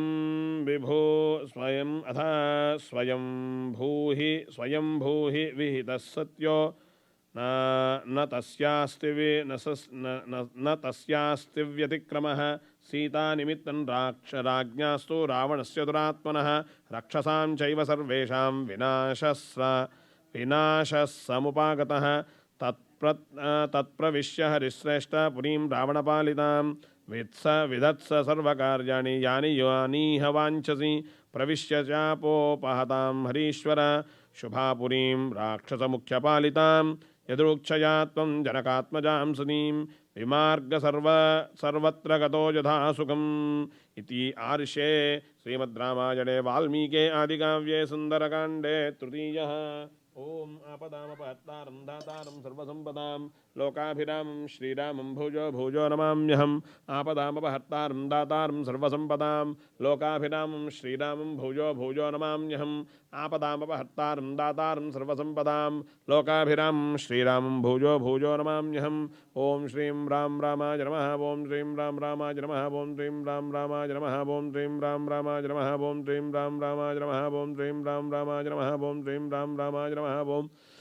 राम रामाय नमः ओम श्रीं राम रामाय नमः ओम श्रीं राम रामाय नमः ओम श्रीं राम रामाय नमः ओम हरिमर्कटमर्कटाय नमः ओम हरिमर्कटमर्कटाय नमः ओम हरिमर्कटमर्कटाय नमः ओम हरिमर्कटमर्कटाय नमः ओम हरिमर्कटमर्कटाय नमः ओम हरिमर्कटमर्कटाय नमः ओम हरिमर्कटमर्कटाय नमः ओम हरिमर्कटमर्कटाय नमः ओम हरिमर्कटमर्कटाय नमः ओम हरिमर्कटमर्कटाय नमः ओम हरिमर्कटमर्कटाय नमः ओम हरिमर्कटमर्कटाय नमः।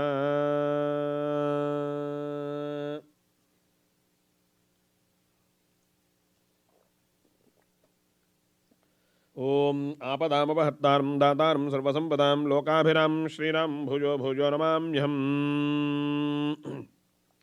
ओम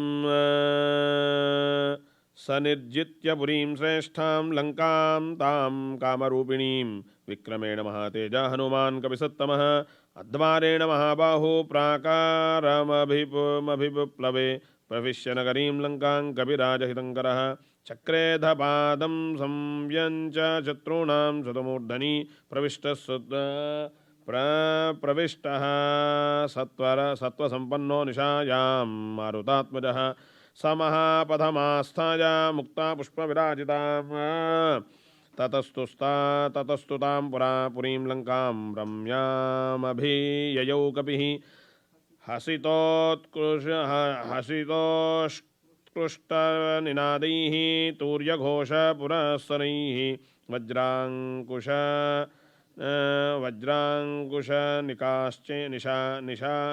निकाशैश्च वज्रजालविभूषितैः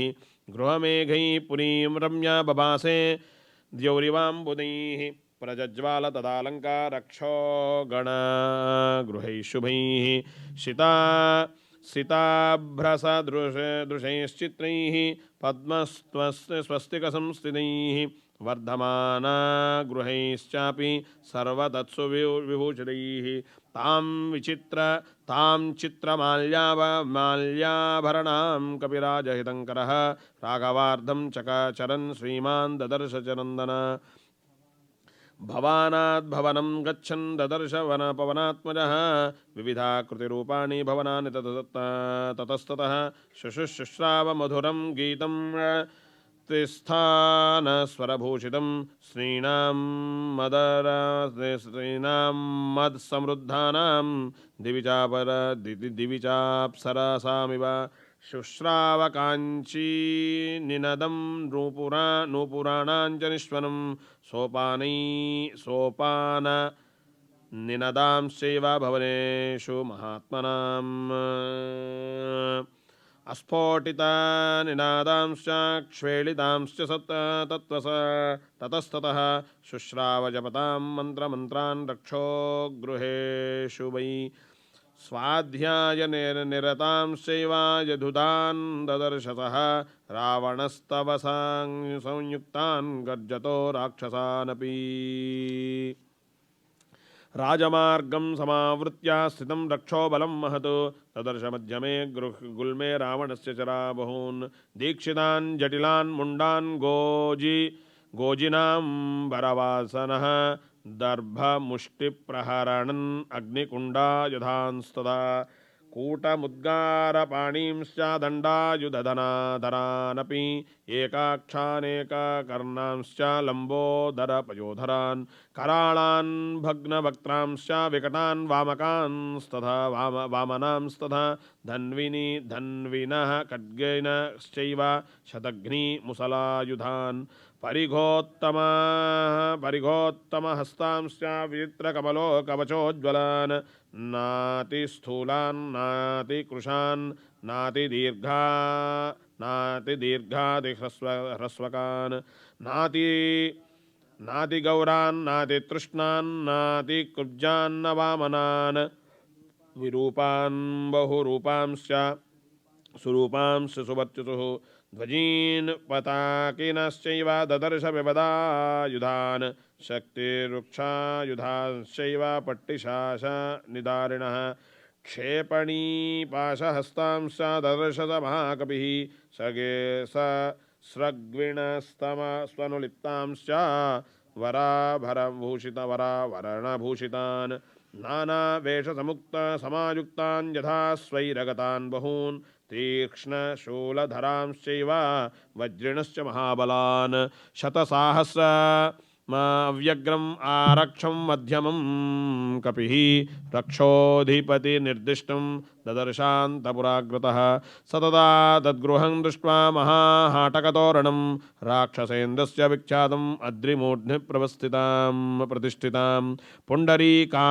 पुण्डरीकावतंसाभिः परिकाभिरलङ्कृतां अत्यन्तं तदर्श महाकविः प्रविष्टमनिभं दिव्यनादनिनादितं वाजे हेषितसङ्घुष्टं नानिदं भूषणैस्तदा रथैर्यानैर्विमानैश्च तथा हयगजैः शुभैः वारणैश्च चतुर्दन्तैः श्वेताभ्रनिचयोपमैः भूषितं रुचिरद्वारं मत्तैश्च मृगपक्षिभिः रक्षितं सुमहावीर्यै यातुधानैः सहस्रशः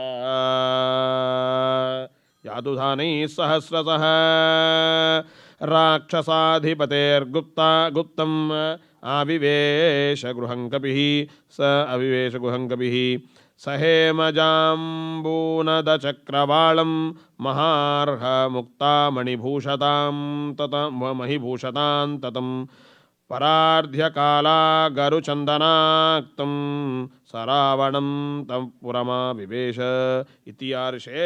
श्रीमद् रामायणे आदिकाव्ये वाल्मीकीये सुन्दरकाण्डे चतुर्थः। आपदामपहर्तारं दातारं सर्वसम्पदां लोकाभिरामं श्रीरामं भूयो भूयो नमाम्यहम्। आपदामपहर्तारं दातारं सर्वसम्पदां लोकाभिरामं श्रीरामं भूयो भूयो नमाम्यहम्। आपदामपहर्तारं दातारं सर्वसम्पदां लोकाभिरामं श्रीरामं भूयो भूयो नमाम्यहम्। ओम श्रीं राम रामाय नमः। ओम श्रीं राम रामाय नमः। ओम श्रीं राम रामाय नमः। ओम श्रीं राम रामाय नमः। ओम श्रीं राम रामाय नमः। ओम श्रीं राम रामाय नमः। ओम श्रीं राम रामाय नमः। ओम श्रीं राम रामाय नमः। ओम श्रीं राम रामाय नमः। ओम श्रीं राम रामाय नमः। ओम श्रीं राम रामाय नमः। ओम हरमर्कटमर्कटाय नमः। ओम हरमर्कटमर्कटाय नमः। ओम हरमर्कटमर्कटाय नमः। ओम हरमर्कटमर्कटाय नमः। ओम हरमर्कटमर्कटाय नमः। ओम हरमर्कटमर्कटाय नमः। ओम हरमर्कटमर्कटाय नमः। ओम हरमर्कटमर्कटाय नमः। ओम हरमर्कटमर्कटाय नमः। ओम हरमर्कटमर्कटाय नमः। ओम हरमर्कटमर्कटाय नमः।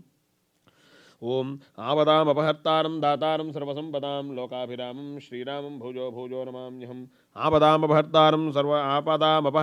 दातारं सर्वसम्पदां लोकाभिरामं श्रीरामं भूयो भूयो नमाम्यहम्। अथ पंचमः ततः समध्यं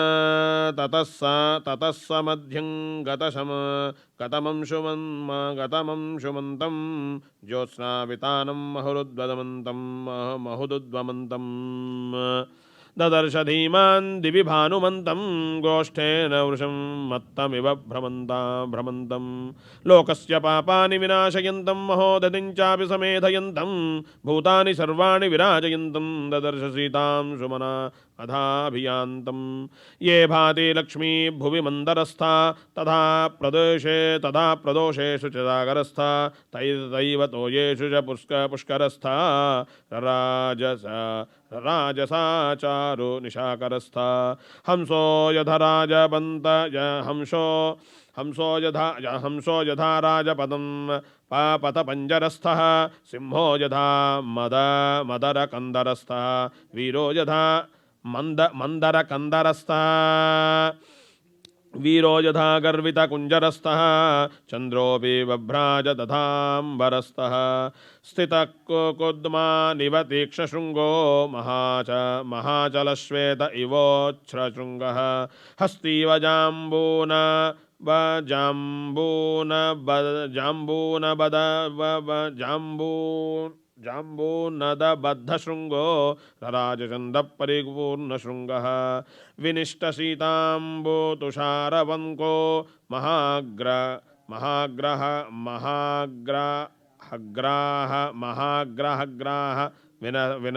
विनष्टपङ्कः प्रकाशलक्ष्म्याश्रय निर्मलाङ्को राजचन्द्रो भगवान् शशाङ्कः शिलातलं प्राप्य यथा मृगेन्द्रो महारणं प्राप्य यथा गजेन्द्रः राज्यं समासाद्य यथा नरेन्द्रः तथा प्रकाशो विरराजचन्दः प्रकाशचन्द्रोदय नष्टदोषः प्रवृत्तरक्षपीशिताशदोषः रामाभिरामेरितचित्तदोषः स्वर्गप्रकाशो भगवान् प्रदोषः तन्त्री स्वनाकर्णसुखा प्रवृत्ताः स्वपन्तिनार्यप्रतिभः सुवृत्ताः नक्तं चरश्चापि यथा प्रवृत्ता विहूर्तमत्यद्भुत रौद्रवृत्ताः मत्तप्रमत्तानि सकला समाकुलानि तथाश्वभद्रासनशङ्कुलानि वीरश्रिया चापि समाकुलानि ददर्श धीमान् सकविकुलानि परस्परं चाधिकामाक्षिपन्ति भुजांश पीनान्नधि निक्षिपन्ति मत्तप्रलापा नधि विक्षिपन्ति मत्तानि चान्योन्यमधिक्षिपन्ति रक्षांसि वक्षांसि च विक्षिपन्ति गात्राणि कान्तासु च विक्षिपन्ति रूपाणि चित्राणि च विक्षिपन्ति दृढानि चापानि च विक्षिपन्ति ददर्श कान्ताश्च समालभ्यन्त्यः तदा परस्तत्र पुनस्वपन्त्यः स्वरूपवक्त्राश्च तथा हसन्त्यः क्रुद्धा पराश्चापि विनिश्वसन्त्यः महागजैश्चापि तथा नदद्भिः सुपूजितैश्चापि यथा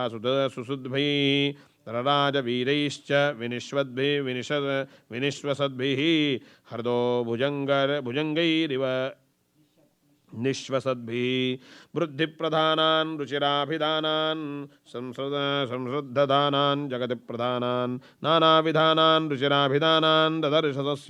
तस्यां पुर्यादुधानान् ननन्ददृष्ट्वा च तदान् स्वरूपान् नानागुणानात्मनगुणानुरूपान् विद्योतमान् स तदानुरूपान् ददर्शकांश्चित्य पुनर्विरूपान् ततो वरार्हा सुविशुद्धभावाः तेषां श्रियस्तत्र महानुभावाः प्रियेषु पानेषु च सक्तभावाः ददर्शतारा इव सुप्रभावाः श्रियाज्वलन्ति स्त्रपयोपगूढा निशीधकाले रमणोपगूढाः ददर्शकाश्चित् प्रमदोपगूढा यथा विहङ्गा कुसुमोपगूढाः अन्या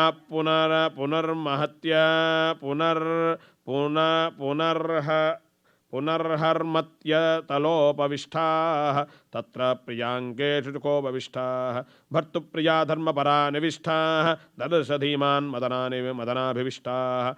अप्रावृता काञ्चन काञ्चन राजीवर्णाः काश्चित् परार्ध्या स्तपनीयवर्णाः पुनश्च काश्चिन् शशलक्ष्मवर्णाः कान्तप्रहीना रुचिराङ्गवर्णाः ततप्रियान् प्राप्य मनोभिरामान् सुप्रीतियुक्ता प्रसमीक्ष्य रामाः गृहेषु रुष्ट्या परमाभिरामा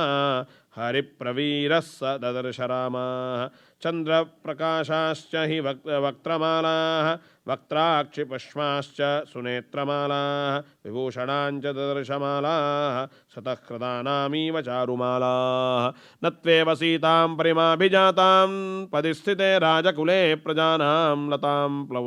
प्रवुल्लामिव पासाधु जातां ददर्श तन्वीं मनसाभिजातां सनातने वर्त्मनि सन्निविष्टां रामे क्ष्मणां तां मदनाभिविष्टां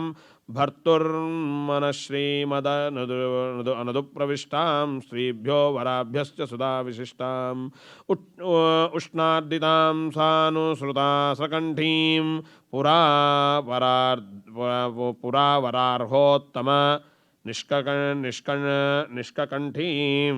सुजातपक्ष्माभिरक्तकण्ठीं वने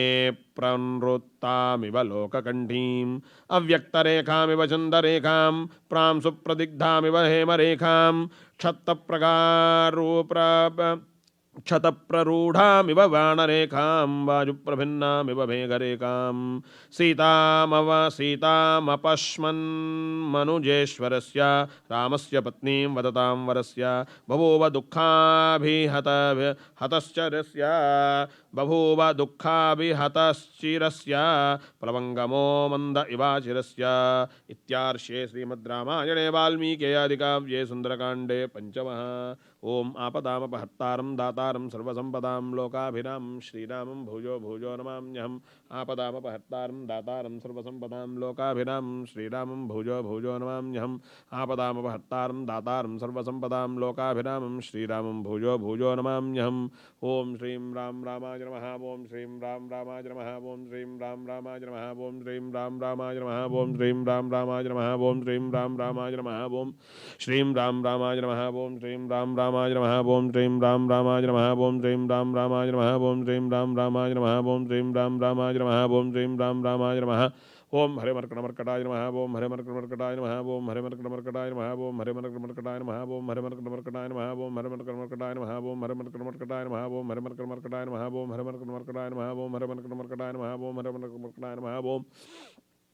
ओम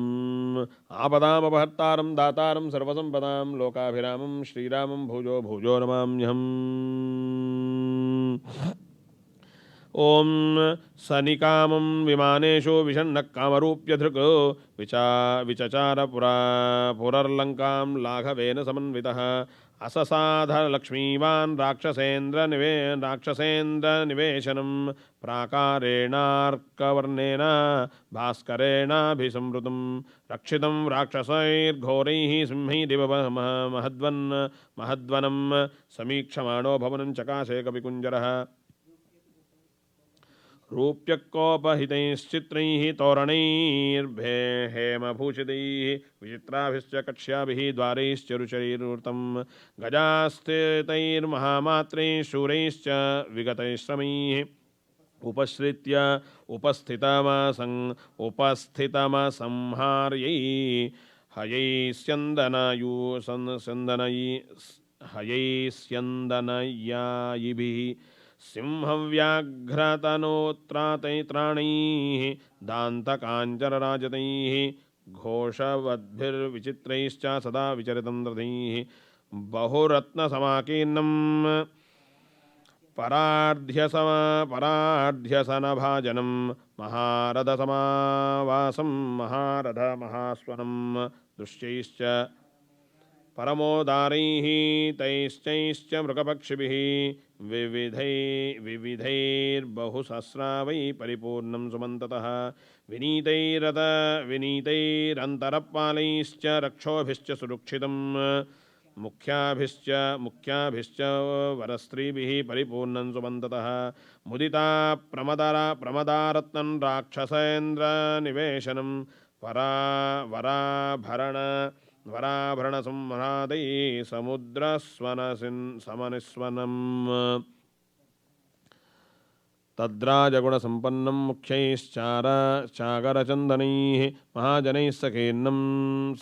समाकीर्णं सिंहैरिव महद्वनं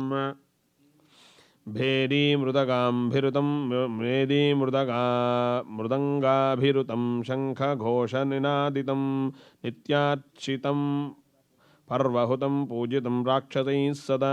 समुद्रमिव गम्भीरं समुद्रभवनिस्वनं महात्मनो महाद्वेष्मः महारत्नपरिच्छदं महारत्नसमीकीर्णं ददर्श स महाकविः विराजमानं वपुषा गजाश्वरथसङ्कुलं लङ्काभरणमित्येव सोमन्यतर्कमहाकविः चचार हनुमन्तस्तत्र श्रावणस्य समीपतः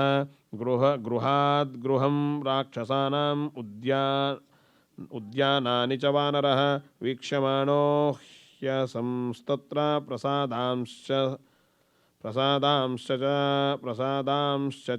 चचारसः अवप्लुत्य महावेगः प्रहस्तन्यविनिवेशनं ततोऽन्यत्पप्लुवेवेश्मः महापार्श्वस्य वीर्यवान् अधमेघप्रतीकाशं कुम्भकर्णनिवेशनं विवीनश्च तदा पप्लुवे स महाकविः महोदर्यस्य च गृहं विरूपाक्षस्य चैव हि विद्युज्जिह्वस्य भवनं विद्युन्मालेस्तथैव च वज्रदंष्टस्य च तदा प्लुप्लुवे स महाकविः शुकस्य च महातेजः सागरस्य सारणस्य च धीमतः तथा जेन्द्रजितो वेश्म जगाम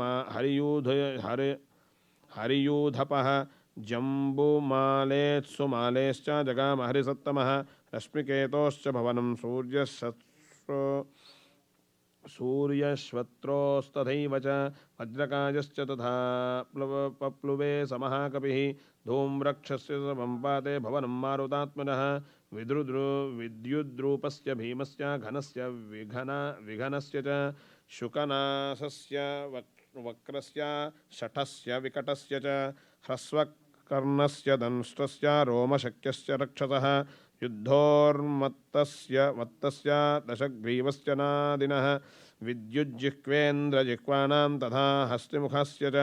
कराळस्य पिशाचस्य शोणिताश्चस्य चैव हि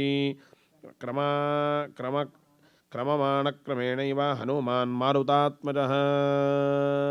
तेषु महर्षेषु महार्हेषु भवनेषु महाजताः तेषां बुद्धिमतां बुद्धिं ददर्श महाकविः सर्वेषां समेतिक्रम्य भवनानि समन्ततः आससादाधलक्ष्मीवान् राक्षसेन्द्रनिवेशनं रावणस्योपसायन्यो ददर्श हरिसोत्तमः विचरन् हरिशार्दूलो राक्षसीर्विकृते क्षणाः शूलमुद्गरहस्ताश्च शक्तितोमरधारिणीः ददर्शा विविधान् गुल्मान् तस्य रक्षपतेर्गृहे राक्षसांश्च महाकायान् नानाप्रहरणोद्यतान् रक्तान् श्वेतान् शितांश्चैव हरींश्चापि महाजवान् कुलीनान् रूपसम्पन्नान् गजान्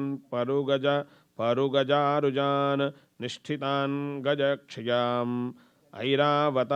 निष्ठितान् गजशिक्षायाम् ऐरावत समान्यधि निहन्त्रून् परसैन्यानां गृहे तस्मिन् ददर्शतः क्षरतश्च यथा मेघान् स्रुवतश्च यथा गिरीन् मेघस्तनित निर्घोषान् दुर्धर्षान् समरे परैः सहस्रं वाहिनीस्तत्र जम्बूनद परिष्कृताः हेमजालपरिच्छन्ना तरुणादित्यसन्निभाः तदर्श राक्षसेन्द्रस्य रावणस्य निवेशिने शिबिका विविधाकारा स कपिर्मारुतात्मजः लतागृहाणि चित्राणि चित्रशालगृहाणि च क्रीडागृहाणि चान्यानि दारुपर्वतकानपि कामस्य गृहकं रम्यं दिवागृहकमेव च तदर्श राक्षसेन्द्रस्य रावणस्य निवेशिने समन्दरगिरिप्रख्यं मयूरस्थानसङ्कुलं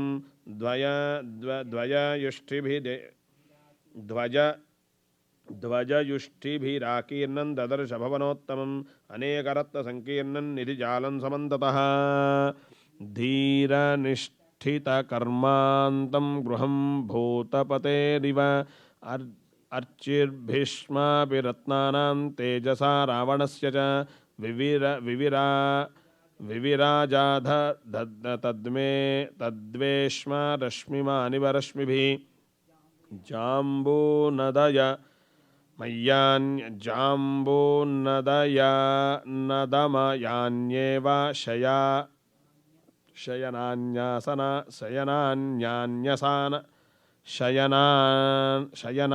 शयनान्यासनानि च भजनानि च मुख्यानि ददर्श हरियूथपः मध्वस वकृतक्लेदं मणिभाजनसङ्कुलं मनोरसमसम्भादं कुबेरभवनं यदा नूपुराणां च घोषेण काञ्चीनां निनदेन च मृदङ्गतलघोषैश्चैघोषवद्भिर्विनादितं प्रसादसङ्घातयुतं श्रीरत्नशतशङ्कुलं सुवूढ्य कक्ष्यं हनुमान् प्रविवेश महागृहम्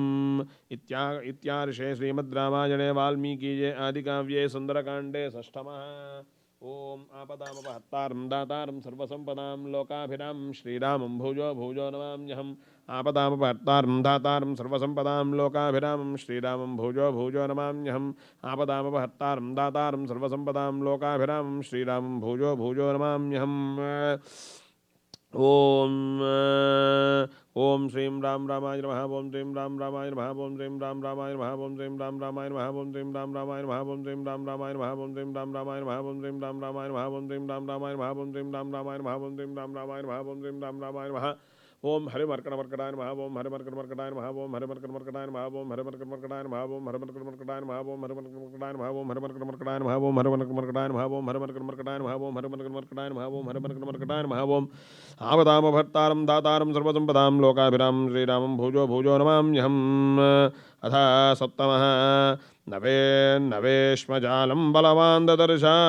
व्यासक्तवैढूर्यसवर्णजालं यथा महत्प्रवृषि मेघजालं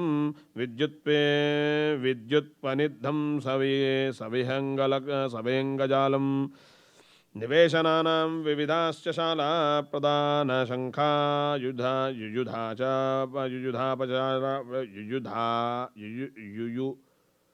प्रधानशङ्खा युधचापशालाः मनोहराश्चापि पुनर्विशालाः तदर्श वेश्मादृशु चन्द्रशालाः गृहाणि नानावसुराजितानि देवासुरैश्चापि सुपूजितानि सर्वैश्च दोषैः परिवर्जितानि कपिर्ददर्श स्वबलर्जितानि तानि प्रयत्नाभिसमाहितानि मायेन साक्षादिवरित्मुदनिर्मितानि महीतले सर्वगुणोत्तराणि तदर्शलङ्काधिपत्ये पतेर्गृहाणि ततो ददर्शेच्छ्रितमेघरूपं मनोहरं काञ्चनचारुरूपं रक्षोधिपस्यात्म बलानुरूपं गृहोत्तमं ह्यप्रतिरूपरूपं महीतले स्वर्गमिव प्रकीर्णं श्रिया ज्वलन्तं बृहरत्नरकीर्णं नानातरूणां कुसुमावकीर्णं गिरेरिवाग्रं रजसावकीर्णं नारीप्रवेकैरिव दीप्यमानं तटिद्भिरम्भोदवदर्श्यमानं हंसप्रवेकैरिव वाह्यमानं श्रियायुतं के सुकृतां विमानं यथा नगाग्रं बहुधा तु चित्रं यथा नभश्च ग्रहचन्द्रचित्रं तदर्शयुक्तीकृतमेघचित्रं विमानरत्नं बहुरत्नचित्रं महीकृता पर्वतराजिपूर्णा शैलाः कृता वृक्षवितानपूर्णाः वृक्षाकृता पुष्पवितानपूर्णा पुष्पं कृतं केसरपत्रपूर्णं कृतानि वेश्मानि च पाण्डुराणि तथा सुपुष्पाण्यपि पुष्कराणि पुनश्च पद्मानि सकेसराणि धन्यानि चित्राणि तथा वनानि पुष्पाह्वयं नाम विराजमानं रत्नप्रभाभिश्च विवर्धमानं वेश्मोत्तमानामपि चोच्यमानं महाकपिस्तत्र महाविमानं कृताश्च वैढूर्यमया विहङ्गारूप्य प्रवाणैश्च तथा विहङ्गाः चित्राश्च वसुभिर्भुजङ्गाः यथा जात्यानुरूपास्तुरगाः शुभाङ्गाः प्रवालजाम्बूनदपुष्पपक्षाः सलीलमावर्तित जिह्मपक्षाः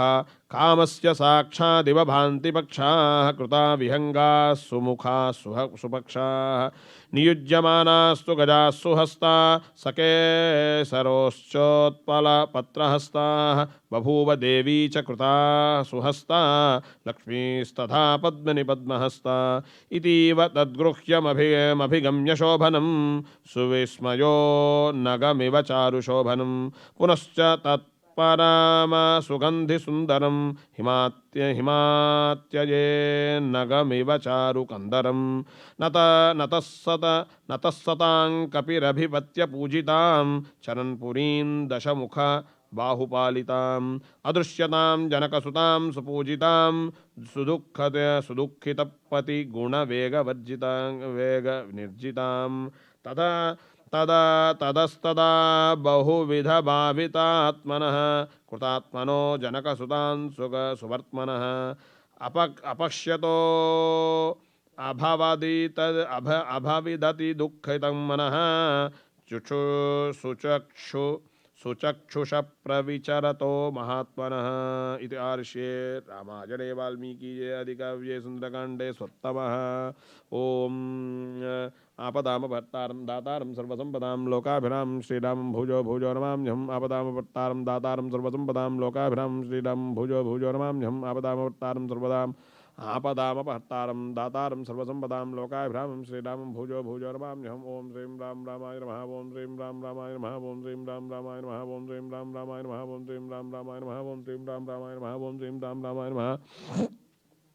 ओम श्रीं राम रामाय नमः ओम श्रीं राम रामाय नमः ओम श्रीं राम रामाय नमः ओम श्रीं राम रामाय नमः ओम श्रीं राम रामाय नमः ओम श्रीं राम रामाय नमः ओम श्रीं राम रामाय नमः ओम श्रीं राम रामाय नमः ओम श्रीं राम रामाय नमः ओम श्रीं राम रामाय नमः ओम हरिमर्कटमर्कटाय नमः ओम हरिमर्कटमर्कटाय नमः ओम हरिमर्कटमर्कटाय नमः ओम हरिमर्कटमर्कटाय नमः ओम हरिमर्कटमर्कटाय नमः ओम हरिमर्कटमर्कटाय नमः ओम हरिमर्कटमर्कटाय नमः ओम हरिमर्कटमर्कटाय नमः ओम हरिमर्कटमर्कटाय नमः ओम हरिमर्कटमर्कटाय नमः ओम हरिमर्कटमर्कटाय नमः ओम हरिमर्कटमर्कटाय नमः ओम हरिमर्कटमर्कटाय नमः ओम इति श्रीरामचन्द्रपरब्रह्म